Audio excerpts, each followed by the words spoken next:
This is not a scary story.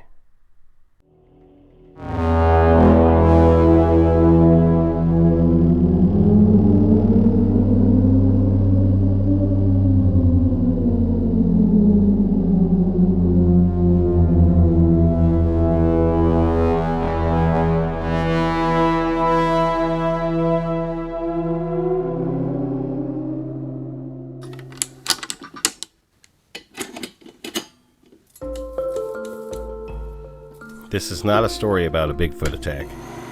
This is not an account of a Sasquatch massacre. No one was harmed during the following encounter. Well, not in the physical sense. Before I get into that, let's talk about 1967. Bigfoot researchers and enthusiasts all over the world note the year 1967 with significance. This was the year that in a wooded area in Bluff Creek, California, Roger Patterson and Bob Gimlin filmed what some call the ultimate evidence of the existence of Sasquatch. Though the Patterson-Gimlin film still draws controversy to this day, it is widely accepted as one of the most, if not the most, important events in Bigfoot history. However, another important event occurred in 1967, one that has caused its own share of controversy throughout the years that continues to this very day. The year before, then-President Lyndon B. Johnson signed into law the Freedom of Information Act, which was officially implemented on July 4, 1967. Since 1967, the Freedom of Information Act, or FOIA as it's known, has provided the public the right to request and access records from any federal agency. FOIA is a federal law that allows for the full or partial disclosure of previously unreleased information and documents controlled by the United States government, as long as they meet certain criteria. For example, some documentation controlled by the government would be ineligible for release to the public if such information would be exposing critical personal information of certain parties included in the documentation, or put at risk the national security of the United States. It is often described as the law that keeps citizens in the know about their government.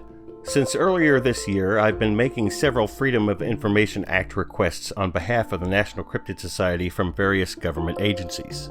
Of the few documents I've received, there has been little information that was relevant to my requests or that was new information not available elsewhere on the internet. For instance, I received a digital file from the Federal Bureau of Investigation containing correspondence from author, investigator, and then head of the Bigfoot Project organization, Peter Byrne, and FBI laboratory staff between 1976 and 1977 concerning the forensic analysis of hair samples provided by Byrne to the FBI lab. Long story short, the FBI claimed that the hair samples provided by Byrne were from a deer in their report. This documentation was previously made public by the website The Black Vault, and no new information was provided by the Federal Bureau of Investigation in the response I received. Another collection of documents was sent to me by the National Park Service. However, the documents proved to be underwhelming, if not mildly entertaining to read. One report detailed a complaint about the camera crew and one of the cast members of the program Finding Bigfoot flying too low over a national park to capture B-roll footage for an episode. Another report described an act of vandalism in a different national park, where the word Bigfoot was carved into the side of a rock. And yet another report told a tale of two Bigfooters exploring a closed section of a different national park when their vehicle was discovered by park rangers. Although the previously mentioned responses from the government agencies were not exactly what I was looking for, it did show me that using the Freedom of Information Act can be a critical tool for media outlets to gather information. Also, since it was my first attempt at requesting information from government agencies in this manner, it was a learning experience for me. I did not run into opposition or defiance, and all the correspondence was professional and courteous. The results also led me to keep pursuing any information I could via the FOIA process, even though by this time I began to wonder if I would ever receive anything of substance. On November 20th, 2018, I filed a Freedom of Information Act request with the U.S. Fish and Wildlife Service. The request was for official, declassified, or otherwise documented Bigfoot sighting reports within their jurisdiction. This request was answered by the United States Department of the Interior, U.S. Fish and Wildlife Division, in the form of two documents. The first was a basic cover letter that confirmed certain aspects of the request and reviewed the terms upon which the information was released. This was a standard form letter that I had seen before from other agencies. The second document was much different than the other documents I received. It was not a standardized block format government report form. It was not a scanned memorandum, nor was it any type of scanned form or handwritten document. The file contained 3 paragraphs, no header, no footer, no signatures or stamps, and no further identification of where or when this report was filed. Although the brevity of the document was disappointing to me as I first looked at it, I realized slowly that this was just the kind of information I was looking for.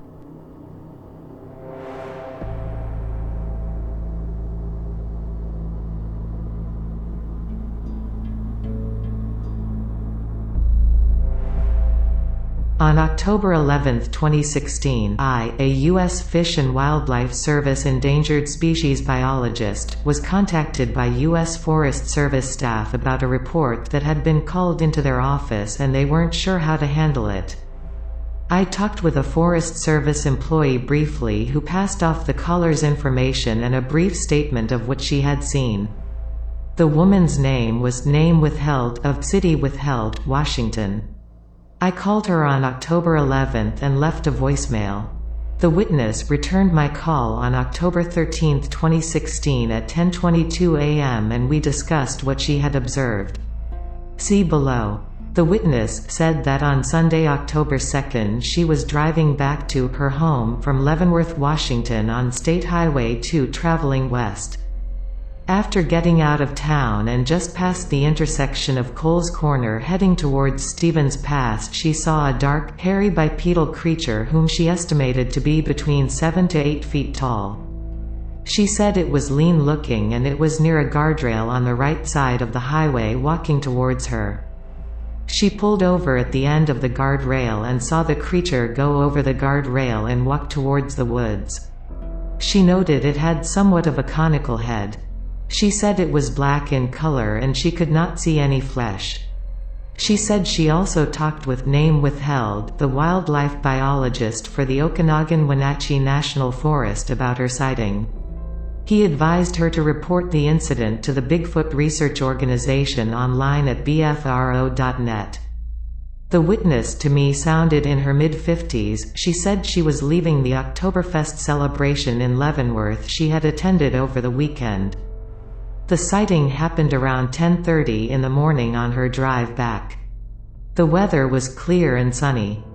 Her friend, Name Withheld, rode in the passenger's seat and her friend's mother, Name Withheld, rode in the back seat.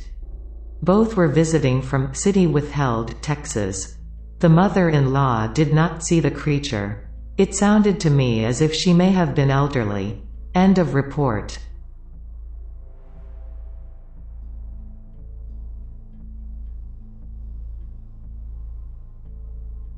There are several points that intrigue me about this report, but before I get into those details, I'd like to reiterate that I have never seen Bigfoot. I'm not a field researcher. I am not a so-called expert on Sasquatch or any other cryptid for that matter, nor will I ever claim to be. I am simply a cryptozoology enthusiast, as many of you are. The following analysis is my own speculation based on the details of and surrounding the acquisition of this report, and carries just as much weight as anyone else's opinion. You may have concluded, much as I did, that this sighting is pretty par for the course as far as Bigfoot encounters go. An unsuspecting driver happened upon a hairy bipedal creature strolling near a roadway. Save the fact that Bigfoot sightings are unusual by nature, there's nothing else outlandish or unbelievable about this encounter as it was reported. There's no amount of clickbait headline penmanship that would have made this report more exciting, much less more credible than the thousands of other sightings reported in the United States and Canada. The area in which the encounter occurred is a dense forest within Washington's Okanogan Wenatchee National Forest. The park includes over 4 million acres according to the U.S. Forest Service, and of that, around 319,000 acres are comprised of old-growth forests. Washington State has the highest number of documented Bigfoot reports of various classes in the United States according to the BFRO. In Washington alone, at the time of this report, there were 657, and there are 21 reports documented by the organization in the same county where this encounter occurred. One statement of significance in the report was that the creature was described as being lean. The leanness of the creature described is in contrast to the majority of Bigfoot reports where the subject is described as bulky or massive, and a lot of the current popular imagery portrays Sasquatch as a furry Olympic weightlifter, complete with oversized pectoral muscles and six-packs. People have a natural tendency to unconsciously embellish memories as time passes. This is a well-documented phenomenon in books and journal articles that focus on the memories of eyewitnesses and how their testimonies can vary as the time between an event and the time of the recollection of that event increases. However, in this case, there was a very short time between the encounter and when the witness contacted the U.S. Fish and Wildlife Service to report it. The description of the subject in this report would be more accurate in this case, given that the accuracy of a person's recollection of a memory is greater when the least time has passed between the event and the description of said event. Moreover, I think a hoaxer wearing a ghillie suit or a Bigfoot costume would probably not appear lean to a passerby, in my opinion. Another point of this report is there was a corroborating witness in the vehicle as well. Both the driver and the front seat passenger observed the creature from the car. The third passenger in the back seat did not see it. The question then becomes, if the driver and the front seat passenger were able to see this thing, why didn't everybody in the vehicle see it? Well, I've come across another report where both the driver and the front seat passenger had observed Sasquatch crossing the road in front of their vehicle, where the other passengers in the rear seats did not. That report was from National Cryptid Society case file number 61, which happened in Cherokee County, Texas, on State Highway 21 between Caddo Mounds State Historic Site and the Neches River Bridge. In both cases, it makes sense to me that the passengers in the rear seat of most vehicles don't visually observe the environment in front of a moving vehicle to the extent that the driver and front passenger do, for the simple fact that in most instances, they physically can't. Depending on the make and model of the vehicle, usually passengers that sit in the rear of the vehicle have their views obstructed by the heads of the driver and passengers in the front seats, as well as the front seats themselves. Reports involving witness observation of Sasquatch, or any other cryptid for that matter, while driving or otherwise in a vehicle seems to be a common occurrence. There are several reports submitted to the National Cryptid Society where observations are made while in a vehicle. I was curious about just how many Bigfoot sightings happen while the witness is driving, so I asked Squatchermetrics for some numbers. Squatchermetrics is a Facebook page dedicated to presenting interesting statistical data sets that come from the vast numbers of Bigfoot sightings from various sources.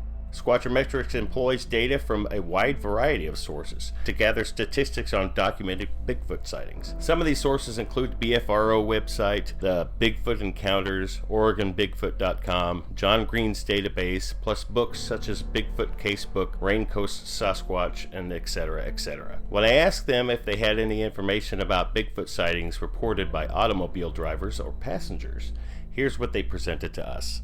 They said we have 3,186 actual visual reports in the database from across the North American continent. 1,135 of those were from witnesses driving. That's 36%. October is the most common month for reports, closely followed by July. We have 254 actual visual reports in the database from Washington State. 97 of those are from witnesses driving. That's 38%.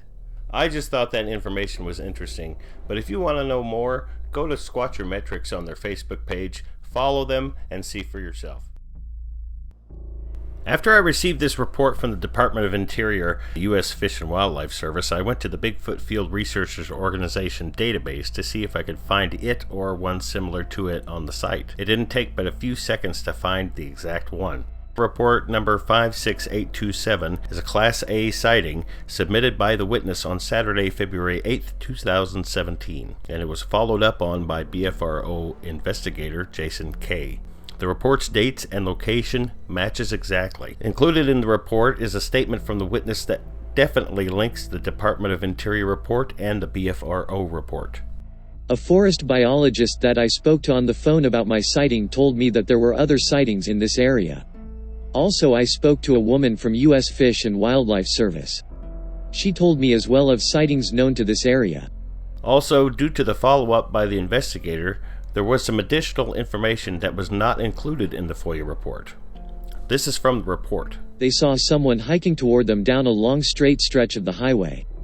As they got closer, it appeared to be wearing what they thought was a hoodie, as it had a pointed top on its head.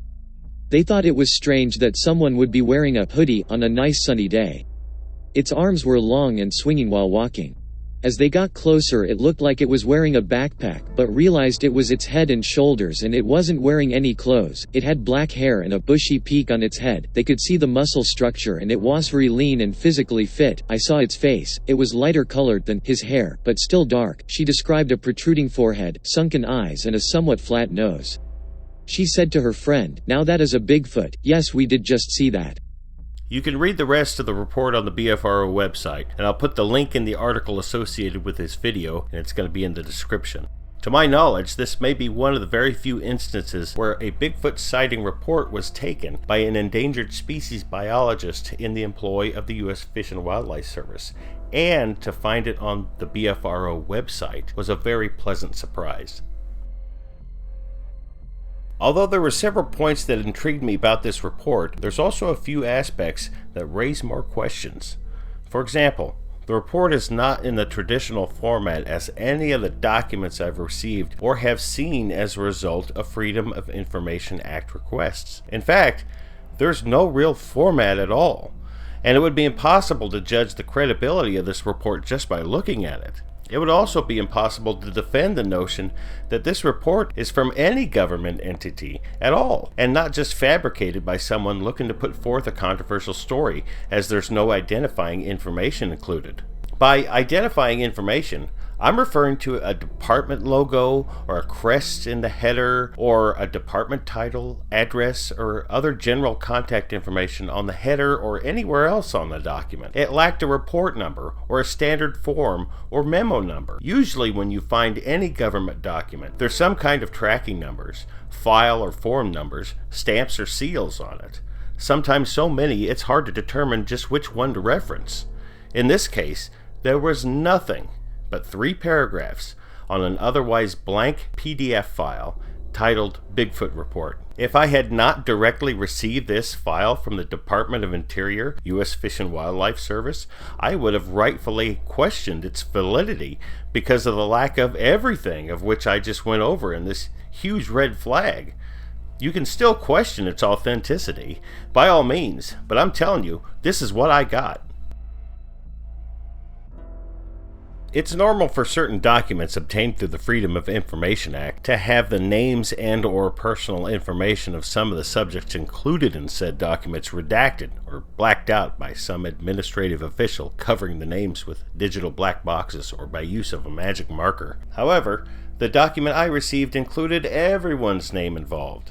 Not only that, it included the towns in which 3 of the 5 people mentioned lived. The author of this memo is not to blame for this issue at all, because the only accusation I can come up with from the content of the report is that someone did their job by taking this statement in the first place. As this document was released via the Freedom of Information Act, it is now, for all intents and purposes, in the public domain. Being in the public domain means that any of the information contained in the release can be presented to the public as is. See all the blacked out areas in the document? I did that. Not because I want to hide the truth, and not because I'm a government plant or disinformation agent, but because this is personal information, and I have not received specific, explicit permission to release this information from anyone mentioned in this report. Not like I didn't make the attempt to. Of the 5 people mentioned in this document, I was able to find 3 through publicly available information on the web, and of those, I was able to communicate with 2. Without permission from any of the individuals mentioned in the report, I refuse to reveal them in any public manner. The witness who reported the encounter to the BFRO website is not named there either. I'm not going to risk anyone's credibility, job, or public image just to bolster my own credibility as far as the information contained in this report goes. You can take that or leave it as far as I'm concerned, but I'm not naming names. When the Department of Interior released this U.S. Fish and Wildlife Service report to me, I attempted to get in contact with the individuals named in the report by using publicly accessible records and search engines. I managed to make contact with the Endangered Species Biologist who wrote the report, and after verifying their involvement, I requested an interview. My communication with them was brief, and they were friendly, professional, and projected a willingness to speak about it. Prior to the interview, as the departmental procedure, they needed permission from the agency's public relations office and forwarded my request promptly. Several days later, I received an email from the external affairs supervisor declining the request for an interview. Hello Jesse, I was forwarded your interview request, attached, regarding a report received through the Freedom of Information Act. We decline the request to interview the employee. The U.S. Fish and Wildlife Service attempts to be responsive to our sister federal agencies and members of the public with reports, inquiries, or concerns related to possible wildlife interactions. Thank you for your time. I had also attempted to contact the witnesses. I managed to contact the passenger of their car and asked if they could contact the driver, whom I could not reach. Several weeks passed, and after more brief communication, I was informed that the witness who called into the ranger station no longer wished to speak about the incident. That was my last contact with the witnesses in the automobile. Although I was disappointed that the witnesses no longer wished to talk about the encounter, I was also glad that they actually did make a report with the BFRO. So, these are real people. The witnesses seem like normal everyday people from what I gathered. Also, the fact that they didn't contact the media or the BFRO immediately leads me to speculate that they were either uninterested or unfamiliar with making a Bigfoot sighting report. What I think the witness did do was what they thought was the right thing to do. They called the closest park authorities. In this case, the U.S. Fish and Wildlife Service. Think of it this way. If there's a large moose or family of bears on or by the road as you were driving through the park, one might be concerned for the well-being of the wildlife and the drivers on the road, so you might contact the authorities in that area to warn them of the potential public safety hazard. And those authorities would then have some information to determine that if there was a hazard to the wildlife in the area or possibly to other drivers, they could go out and investigate or write a wildlife interaction report, which in this case is exactly what happened. Maybe they would go out and redirect or slow traffic in the area or try and shoo away the animals that are loitering into oncoming traffic. Again, that's just my speculation. Is there some secret government conspiracy to keep information about Bigfoot from the public? Well, conspiracy theories can be controversial, and they tend to get a lot of people riled up. I usually give a wide berth to conspiracy, but in this case, I'll entertain a few more red flags and let you make your own determination if they are unrelated or if there is some shadowy agencies pulling the strings behind the scenes, or maybe something in between. In 1977, a news release from the Department of Interior U.S. Fish and Wildlife Service titled "Are We Ready for Bigfoot or the Loch Ness Monster?" was presented to the public. Within the document, it is stated, if a Bigfoot really were to be found, we could use emergency provisions in the Endangered Species Act to protect it immediately. I've uploaded a video prior to this one that's got the entire narration of the document, and we've done an article that includes this document as well. And I'll add that link in the article associated with this video. Also within this document, there are a few passages that I found particularly interesting. Undisputed proof of a Bigfoot might cause an immediate, short-term problem no law could handle. Word of its discovery would be flashed around the world within hours. Hysteria, fear, or panic might accompany the news in the area where the creature was located. The throngs of curiosity seekers, would-be captors, and others wishing to find Bigfoot would not only create a serious threat to the animal itself, but to public safety as well. Some officials doubt whether any state or federal action short of calling out the National Guard could keep order in the area within the first few hours or days of the creature's discovery. This could be essential until a team of scientists could do the necessary things to ensure the creature's survival. So instead of causing a panic or circus-like situation within or around a national park, would it be unreasonable to suggest that it might be possible that there would be some kind of written procedure for just such an event? Would-be captors would be those who would wish to capture the animal for their own personal or financial gain, and these types of individuals are still thought of as a threat to endangered species. In another section of the document, the steps to protect the newly discovered species are discussed. But before a creature can receive protection under the Endangered Species Act, a number of actions normally must occur which involve recommendations from the public, scientists, and state and foreign governments where the species exists. The first of these would be the species' formal description and naming in a recognized scientific publication. In addition, if it were a U.S. species, the governor of the state where it was found would be contacted, as would the officials of foreign governments if it were found outside the United States. Only after such information was collected could the service make a formal determination as to whether the species should be afforded endangered or threatened status. So that makes sense. In order to protect the species, it basically needs to be identified in a scientific journal. In doing some related research, I found in the May 26, 2017 issue of the journal Science an article that was published with the ironic title, "Do Not Publish," by Australian environmental researchers David Lindenmayer and Ben Shealy. The authors have no connection to this story other than the journal article they wrote might bring some insight to what some may consider deliberate withholding of information by government agencies. The abstract of the article is publicly available, and it focuses on the discussion of whether or not it is acceptable to not publish scientific location or other data in order to protect an endangered or newly discovered species from being poached or having their environment destroyed by individuals with malicious or reckless intent. The rest of the journal article is behind a paywall, where you can basically pay a fee to read the rest of the article. And in the article is a statement that I found interesting indeed. Where species have high economic value, withholding information may be the only option. Relevant government or regulatory agencies should be notified of scientific discoveries, and pathways for access from legitimate persons remain open. So when I read the rest of this article, I understood what these researchers were trying to explain. Withholding certain specific information about a newly discovered or endangered species is a good idea in order to keep the animal's whereabouts under wraps while it's studied, as well as protect it from those who may find the information floating around the internet and want to possess it or destroy said species.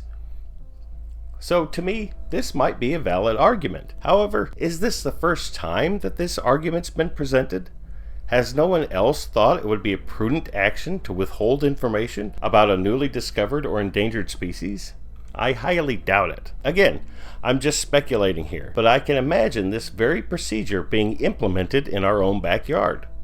One could very well make the argument that the conspiracy of silence, as it pertains to government agencies and scientists under their employ, is really a policy of species protection. Or you could just say that I'm making a terrible causation versus correlation argument. This happens to be the last and most disturbing red flag concerning the entire FOIA process, and its impact goes well beyond this particular Bigfoot report. A little over a month after I initially received the report from the Department of the Interior, the department put forth a proposal to, in essence, reduce the number of Freedom of Information Act requests that it would answer. The Trump administration has proposed some changes to the Freedom of Information Act, which could make it harder for the public to access records from the Department of the Interior.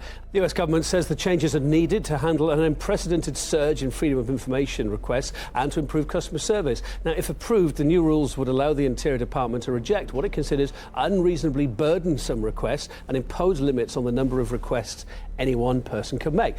What does Dave Lindell think about this? Investigative journalist and filed to the Federal Register between Christmas and New Year's Day on Friday, December 28, 2018. With no forewarning, the suggested rule would change the way the agency must file Freedom of Information Act requests by giving the agency additional time to sit on requests before they are answered, and making the request process more difficult for public organizations to obtain information from the Department of Interior. The proposal also included this statement: The Bureau will not honor a request that requires an unreasonably burdensome search or requires the Bureau to locate, review, redact, or arrange for inspection of a vast quantity of material. Immediately after the story broke, there were several voices of opposition, but it took a few days for the story to actually break because there was no press release from the Department of Interior, as has been past practice. Coincidentally, this action took place during the partial government shutdown, and the Department of Interior has stated that no FOIA requests would be processed during the shutdown. As a matter of fact, at the time that I'm recording this, it's late January, and the government is still shut down. So as small and insignificant as this report may seem, I'm glad I was able to get it prior to this big bureaucratic mess. And I'm not suggesting that our request for Bigfoot sightings within national parks had anything to do with this abrupt change in policy. I just thought the timing was a little fishy. As I stated before, When I first received this report from the Department of Interior, U.S. Fish and Wildlife Service, I initially did not realize how significant it was. However, when you look at the big picture, it is actually one of the most noteworthy reports that I've come across for several reasons. The witness contacted the Park Service first, implying, possibly, that they weren't familiar with Bigfoot organizations, or that their immediate concern was to report it to the authorities within the park to report a possible hazard to others. The area where the sighting occurred has had other sightings in the past. To my knowledge, this is the only Bigfoot sighting report to originate from the U.S. Fish and Wildlife Service that has ever been documented.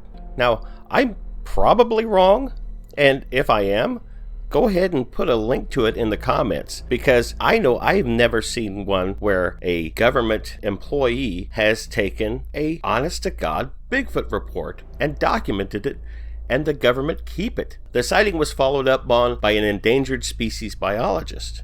The sighting described in the FOIA release closely matches the report on the BFRO database. There is no outlandish or otherwise unbelievable claims made by the witnesses. They saw a Bigfoot on the road.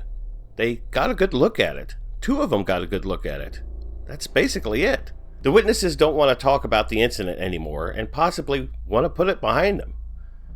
And this last one is not necessarily about this report, but the whole FOIA process. The abrupt change in the Department of Interior's FOIA procedures might mean that we may never again get a chance to receive any more documents that include information or sightings reported to the agency involving Bigfoot or any other strange occurrences for that matter. Does all this add up to evidence of any kind? No. It's yet another witness report. There is no physical evidence, nor is there any smoking gun evidence from the government to point to and get excited about.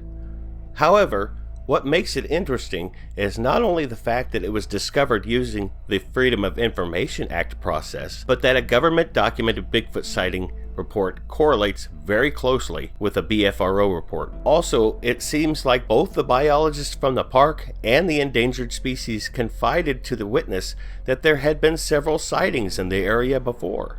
Is there another source of information in the U.S. Fish and Wildlife Service, like a Bigfoot file or something? Or are they keeping tabs on the BFRO? Or are these people who are working for the government just interested in Bigfoot in general and look at the BFRO for information? So after all this, the scariest part of this story is not the Bigfoot. To me, the most concerning and scariest part is when the Freedom of Information Act is boldly reeled back by an agency during a time of complete media distraction. And instead of being more in the know about our government, that was said to be the most transparent in history, we are left, yet again, in the dark. Let us know in the comments what your thoughts are of this report, and don't forget to like and subscribe to our channel. Or don't, I'm not your boss. Also take a moment to visit the article associated with this video, and subscribe to the blog on our website, www.nationalcryptidsociety.org.